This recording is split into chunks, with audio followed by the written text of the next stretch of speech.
Depois que essa história foi mostrada ontem e repercutiu no Brasil inteiro, todo mundo começou a se perguntar, mas é comum?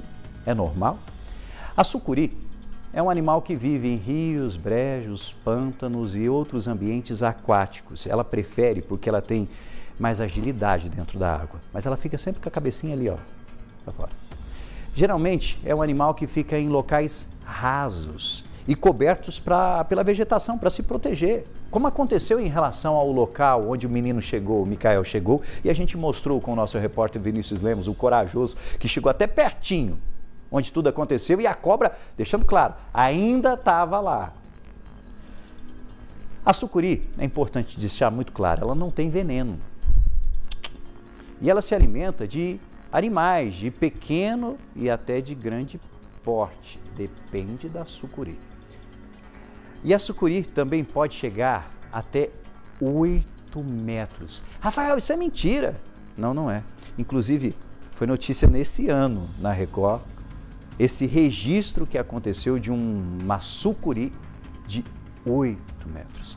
Mas a gente quer mais, quer entender mais esse assunto, porque existem inúmeros questionamentos, inúmeras dúvidas. Então, a gente resolveu chamar não só um simples especialista, mas ele é professor, doutor em herpetologia, se eu falei errado, desculpe, que é o estudo específico de répteis, que vai explicar melhor para a gente tudo isso. Ele é um grande pesquisador. Deixa eu chamar o doutor André para estar aqui junto com a gente, ao vivo aqui no nosso Balanço Geral. Por favor, doutor André, que honra tê-lo aqui junto com a gente. Muito obrigado, boa tarde. Eu imagino que o senhor, como grande pesquisador, também se surpreendeu com a história do pequeno Mikael, né? Quando eu vi a notícia ontem, eu fiquei bastante surpreso. Apesar de que a gente tem tido alguns relatos de sucuris bem grandes aqui na região, né? Mas essa daí se superou.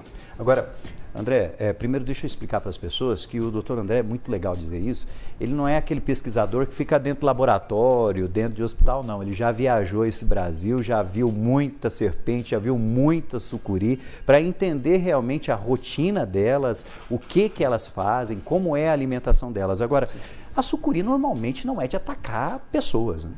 Não, o ser humano não faz parte da dieta da sucuri, né? Muitos confrontos, muitos ataques são registrados como forma de defesa.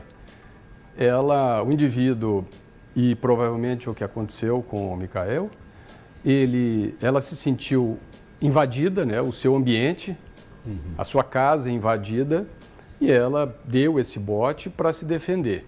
Uma vez que o ser humano não faz parte da dieta, não faz muito sentido julgar que ela estava querendo se alimentar dele. Isso também não exclui a possibilidade disso acontecer, né? Num caso onde não se tem alimento suficiente, né, naquele ambiente, e ela não consiga migrar, porque acontece muito isso, né? Alguns animais aquáticos que possuem respiração pulmonar, como é o caso da sucuri, ela consegue migrar de um ambiente para outro em busca de alimento, de abrigo, de local para reprodução. Então, de acordo com as necessidades, ela pode fazer essa migração. Mas, frequentemente, se instala em um ambiente onde essas condições já são perfeitas, né? E quando alguém ou algum animal, uma pessoa ou animal, invade o seu ambiente, pode acontecer isso. Se ela já tiver se alimentado, já tiver de estômago cheio, ela vai dar bote para se defender, para falar, olha, se afasta que essa casa aqui, esse ambiente é meu. Ou eu estou com a minha presa aqui, a gente não sabe, né? Sim. Ou filhotes, ou cria. Ou a cria dela também. também. Agora, já a gente volta a falar especificamente dessa serpente, mas vamos falar sobre esse registro que aconteceu, inclusive, esse ano. A gente virou notícia no Brasil inteiro sobre um pesquisador que veio de fora e contou para todo mundo que localizou uma serpente de 8 metros. E, inclusive, deram até uma denominação de anaconda verde. Isso, Isso aconteceu? Isso aconteceu. Isso foi uma expedição científica, né, que aconteceu no norte, aqui da América do Sul. As sucuris, elas são, as várias espécies de sucuris, elas são frequentemente encontradas, como você bem colocou, né, isso é um comportamento normal, em locais com água. A maior parte do tempo, a sucuri vive dentro da água. ela sai para algumas situações especiais, como essa que eu falei, de se deslocar de um ambiente que não está propício para outro, em busca de alimento, abrigo ou para reprodução. Mas isso ocorre raramente, né? Eu mesmo já presenciei algumas sucuris fazendo isso, né? Se deslocando, às vezes atravessando estradas, acontecem atropelamentos, né? No meio de pasto, e aí as pessoas, os peões lá da fazenda, enfim, né, acabam matando esse animal porque ela, de certa forma, oferece um risco, né? Não só para a criação, mas também para os seres humanos, né? Agora, doutor André, para o pessoal de casa entender, voltando a falar especificamente sobre essa situação registrada, a gente viu as marcas na perna do garoto, né? Tem gente que fala assim, não, mas isso é mentira, que cobra não morde, sucuri não morde, né? Sucuri não tem dente, não tem como. Até tá vendo aqui, ó, inclusive, o pessoal de casa vê. Através dessas marcas, dá para a gente imaginar o tamanho dessa sucuri? Dá para fazer uma suposição, né? Não existe uma relação perfeita entre o tamanho dessa marca, o tamanho da marca e o tamanho do animal. Certo. Né? A gente sabe que as sucuris, assim como outras serpentes parentes da sucuri, as constritoras, como o jiboia, pitons, enfim, né? Então elas abocanham a presa, seguram com os dentes. Então todas essas serpentes, inclusive a sucuri, têm dentes, só não tem as presas inoculadoras de peçonha. Do veneno. Que estão na cascavel, no jararaca, urutu e assim por diante. Mas tem muitos dentes na boca, para poder segurar a presa. E enrolar. E aí se enrola e mata essa presa por asfixia, certo? Para depois engolir. Diferentemente da serpente peçonhenta, que pica, injeta o veneno, depois solta. Aí a presa vai andar um pouco, vai se deslocar, mas logo morre. E a serpente vai lá e faz a sua alimentação. Tá? Mas ela morde, né, e morde vigorosamente, justamente ou para segurar, para se alimentar, ou para espantar aquele agressor, mas ela morde vigorosamente. E é muito comum, Rafael, alguns desses dentes, como eles são fininhos, como pontas de agulha de injeção, né, são fininhos, é muito frequente que, e esses dentes também eles são voltados para trás, justamente para segurar a presa e depois ajudar na deglutição. É muito frequente quebrar dentes. Quebrar dentes e esses dentes ficarem no corpo. No corpo, na pele da pessoa. Por isso que é muito importante, ao chegar no serviço de saúde, verificar bem, pedir para verificar. Olha, não tem dente, dá uma olhada aqui. Às vezes, na própria palpação, dá para sentir se tem dentes. Para não causar nenhuma inflamação, nada disso. Isso. É claro que é um corpo estranho, né? Mas o simples fato de morder e abrir uma lesão na pele já abre porta para entrar bactérias. E isso é muito importante, né? Apesar da sucuri e outras serpentes não serem peçonhentas, como jiboia, que é muito frequente no nosso ambiente, a mordida ela leva bactérias patogênicas para dentro do corpo, rompendo a barreira protetora que é a pele.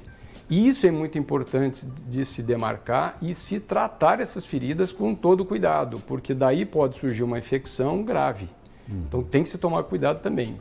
Não só porque não é peçonhenta, ou seja, são só as peçonhentas que matam, mas serpentes não peçonhentas também podem matar, pode levar a problemas graves. E lembrando que o Micael especificamente foi levado rapidamente pelo pai, inclusive até o hospital, fez até um torniquete com a camisa, porque nós não sabia, né? Amarrou a camisa no menino com muita força, ele até contou e levou o menino para o hospital, mas com o objetivo exatamente para que acontecesse o tratamento o mais rápido possível. Agora, qual o tamanho? Mais ou menos. Olha, eu julgo que essa serpente deve ter por volta de 3 metros. 3 metros? 3 metros. 3 metros, então. 3 metros. 3 metros é uma distância considerável. Que isso. E tem outro elemento também importante a se considerar. As serpentes, como todo réptil, elas nunca param de crescer. O crescimento é contínuo e indefinido.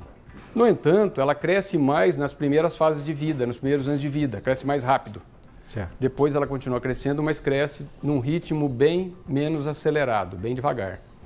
E na medida em que ela atinge a idade, a maturação sexual, ou seja, começa a reproduzir, ela diminui bastante o seu crescimento. E aí o que acontece? Ela aumenta de volume. Grossa. Então, às vezes, a pessoa vê aquela sucuri muito grossa e vê partes da sucuri dentro d'água, fora d'água e tal, e faz um julgamento que, pela grossura, pode ser uma sucuri de 3, 4, 5, 6 metros, enfim, né? Muito grande. Mas não dá para estabelecer uma relação direta. Tá certo? Agora, outra curiosidade que muita gente entrou em contato com a gente querendo entender. Esse ataque aconteceu há alguns dias. A família voltou ao local, a cobra estava lá, e a nossa equipe depois foi até o local, depois de muitos dias, foi lá e ela estava exatamente lá, no mesmo local, em segurança, viva inclusive. É comum?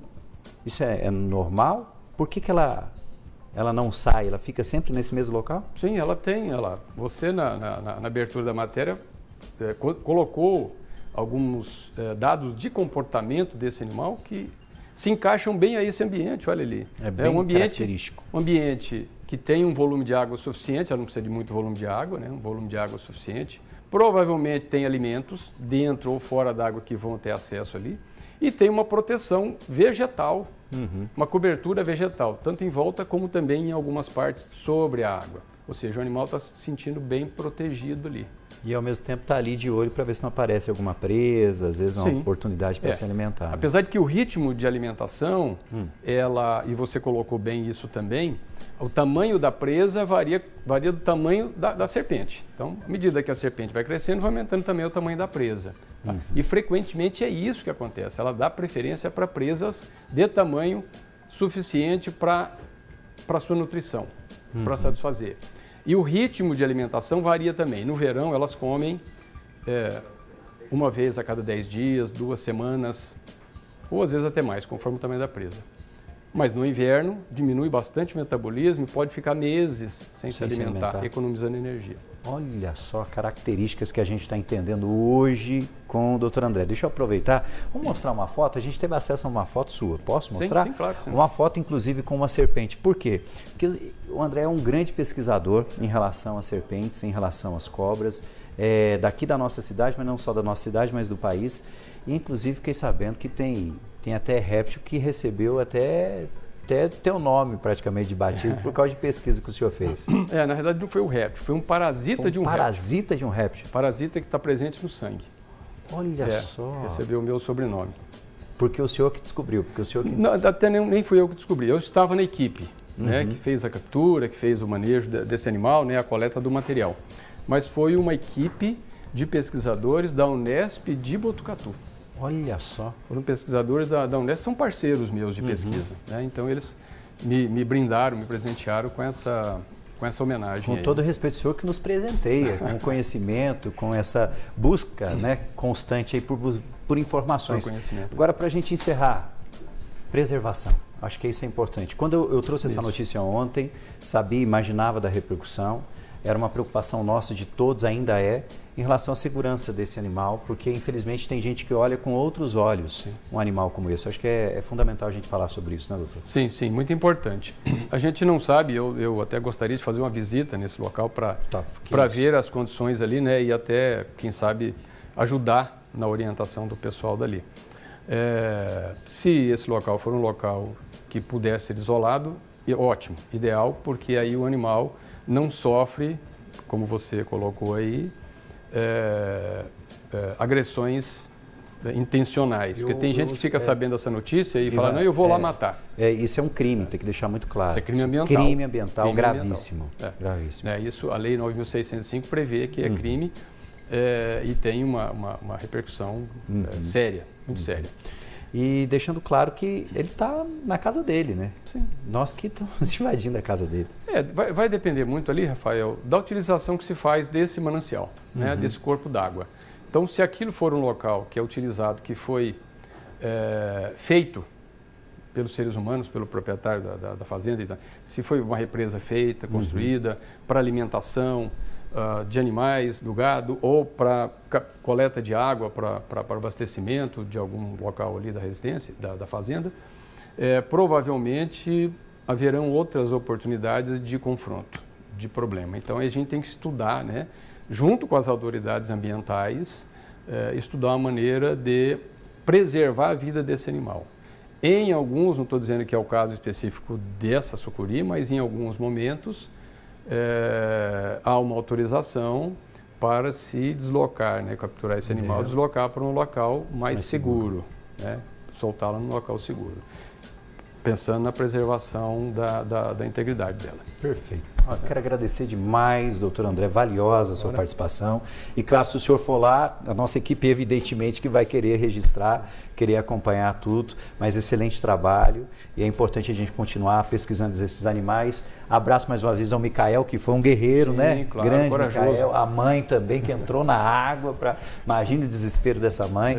O bom é que eles tiveram aí uma grande lembrança, uma grande história para contar que repercutiu no Brasil inteiro. Verdade. Obrigado, André. Grande abraço. Rafael. Obrigado, doutor André. Ao vivo aqui no nosso Balanço Geral, pode ficar à vontade, trazendo aí informações, curiosidades, falando um pouco sobre até mitos, né, que muita gente tem em relação às serpentes, e é importante a gente explicar tudo direitinho para você, repercutindo essa história que chamou a atenção e continua chamando a atenção demais.